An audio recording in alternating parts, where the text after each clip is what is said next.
Здравствуйте, друзья! Я продолжаю собирать свидетельства жителей Киевской области, переживших российскую оккупацию. Сегодня я покажу вам рассказ жительницы Бородянки. Этот город подвергался очень серьезным бомбардировкам со стороны российской армии. Целый месяц оккупанты его контролировали и иногда расстреливали жителей города прямо на улице. Мы поговорили с местной жительницей о том, как это было. Дальше я показываю вам ее рассказ. А ви перебували весь час в окупації? Да.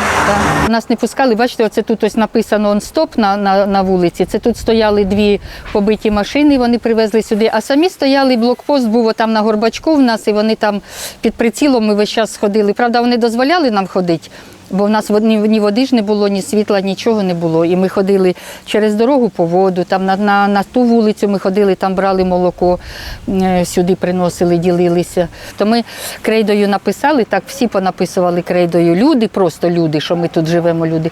То, а кого вдома не було, вони ходили, просто самі по хатах ходили. Вибивали двері, якщо були закриті, і вже там робили, що хотіли, тому що… Грабували, так? Ну так, грабували, дуже багато награбували. Вони тут на цьому будівництві, яке недобудоване, вони все це складали, тому що там у них наверху антени стояли, і вони там з автоматами ходили. А 28 числа вечором, отут у нас навпроти, якраз ось навпроти, отут убили людину. Десь так надвечір, десь було без чогось 8, тому що вже так воно смеркалося.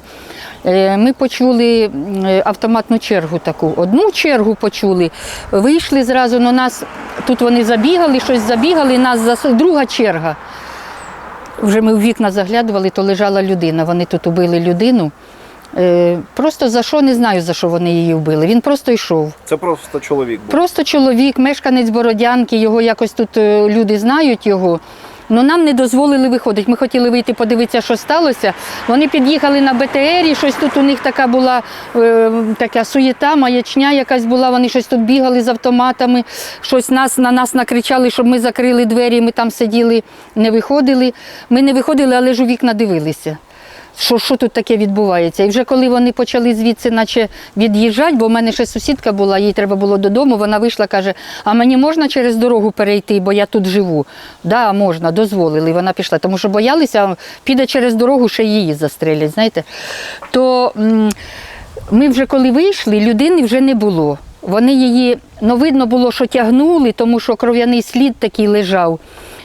Тягнувся кров'яний слід по дорозі, загрузили, і нам сказали, що вони його відвезли до церкви, до нашої, і там його скинули, цього чоловіка. Мы продолжаем собирать подобные свидетельства жителей Киевской области и сохранять их для истории.